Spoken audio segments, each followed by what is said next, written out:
16 ತಾರೀಕಿಗೆ ಬೆಳಗಾವಿಯಲ್ಲಿ ಜನಾಕ್ರೋಶ ಯಾತ್ರೆ ನಡೀತದೆ ಮತ್ತು ಅವು ಸಾಯಂಕಾಲ ಹುಬ್ಬಳ್ಳಿಯಲ್ಲಿ ನಡೀತದೆ. ನೆಕ್ಸ್ಟ್ ಡೇ 17 ತಾರೀಕಿಗೆ ಬಾಗಲಕೋಟೆ ಮತ್ತು ಬಿಜಾಪುರದಲ್ಲಿ ನಡೀತದೆ. ಮತ್ತು ಹಾಗೆ ಅದು ಕಂಟಿನ್ಯೂ ಇದ್ದೇ ಇರ್ತದೆ.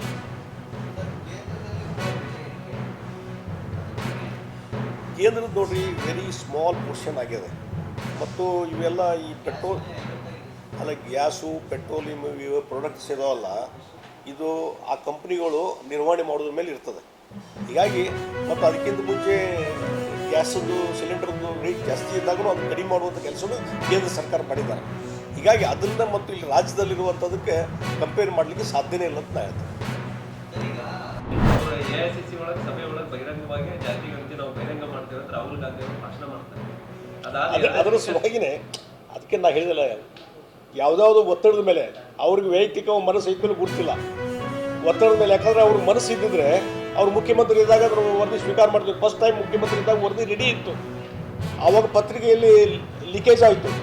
ಅದು ಆ ಥರ ಇಷ್ಟದ, ಈ ಜಾತಿ ಇಷ್ಟದ ಅನ್ನೋದು ಲೀಕೇಜ್ ಆದಮೇಲೆ, ಗೊಂದಲ ಸೃಷ್ಟಿ ಆದಮೇಲೆ, ಕಾಂಗ್ರೆಸ್ನಲ್ಲೇ ಪರಸ್ಪರ ವಿರೋಧ ಮತ್ತು ಬೆಂಬಲ ಚಾಲೂ ಆದಮೇಲೆ ಈಗ ಇದು ಒಂದು ಹತ್ತಕ್ಕೆ ಬಂದದ್ದು ಅಷ್ಟೇ.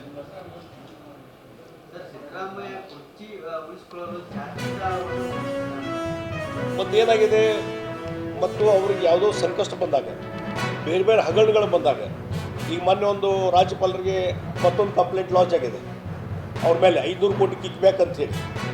ಹೀಗಾಗಿ ಮತ್ತು ಇಡಿ ಈಗ ಮತ್ತೆ ಎನ್ಕ್ವೈರಿ ಸ್ಟಾರ್ಟ್ ಆಗಿದೆ, ಅಪೀಲ್ ಮಾಡಿದ್ದಾರೆ ಅವರು ಇಡಿದವರು. ಈಗ ಅವ್ರೇನು ಮೂಢ ಹಗರಣ ಆಯ್ತಲ್ಲ, ಅದನ್ನು ಕ್ವಶನ್ ಮಾಡಿ ಈಗ ಚಾಲೆಂಜ್ ಮಾಡಿದ್ದಾರೆ.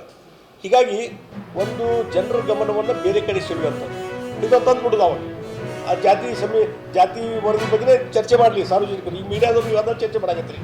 ಆ ಇಡಿ ಹಗರಣ ಮತ್ತು ಈಗ ರಾಜ್ಯಪಾಲರು ಕೊಟ್ಟಂಥ 500 ಕಿಕ್ ಬ್ಯಾಕ್ ಕೊಟ್ಟಿದ್ದು ಅದು ಎಲ್ಲ ಸೈಡ್ ಲೈನ್ ಹೋಗಿಬಿಡ್ತದೆ. ಇದು ಚರ್ಚೆ ಆಗಲಿ ಅಂತ ಅವ್ರ ಉದ್ದೇಶ. ಮತ್ತು ಭಾರತೀಯ